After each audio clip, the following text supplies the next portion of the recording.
So the fourth governance flaw we looked at is that we never set hard targets for outcomes. We do have hard targets in monthly reporting for whether we're going over budget, and that generally works.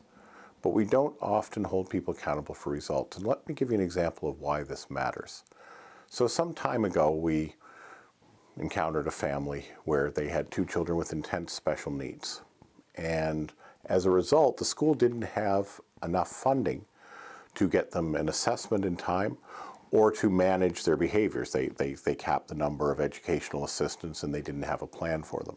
So they put them on what's called a partial day program. So the partial day program is one where they restrict the number of hours the child can be in school and send them home the rest of the time. Now, in their case, the parents worked shift work, and if the child got sent home, there was no place that they could get childcare in their rural area. So the parents then had to work fewer hours and one of them lost their job. As a result, the family then wound up on social assistance. As a result, the family also then had to move 3 times because they were now unstable in their housing. The children got worse, so they had to apply for additional health services through a different department. And yet, under our way of measuring success, the Department of Education did what it was supposed to do. They didn't go over budget. They met their fiscal target. They didn't overspend on services. Now, you might say, wait a minute, who's paying for social assistance? Well, that's in another department.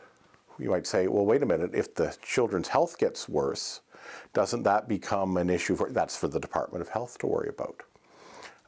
In fact, on the social assistance rules, one interesting that happened, because of course social assistants can't pay for cell phones, the parents, because they were often working shift work, couldn't contact the Department of Social Development, so social workers had to drive an hour from the regional office to the rural community where the family was located, which is way more expensive, but at least we didn't break the rules. This is what's known as setting targets that have nothing to do with outcomes. And what that means is, because we don't have hard targets, let's make sure that every child gets service within an amount of time and every child's in school.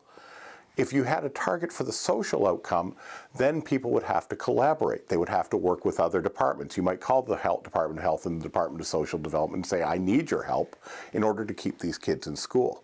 But of course, right now, we don't collaborate between departments because we don't have an incentive. The only thing another department can do is drive up your budget or make you introduce a second set of rules, all of which goes against how people are actually held accountable. In fact, it's interesting. One thing I've learned, every deputy minister has to give targets every month of, are you on budget? If not, where are the overages? Have you made sure?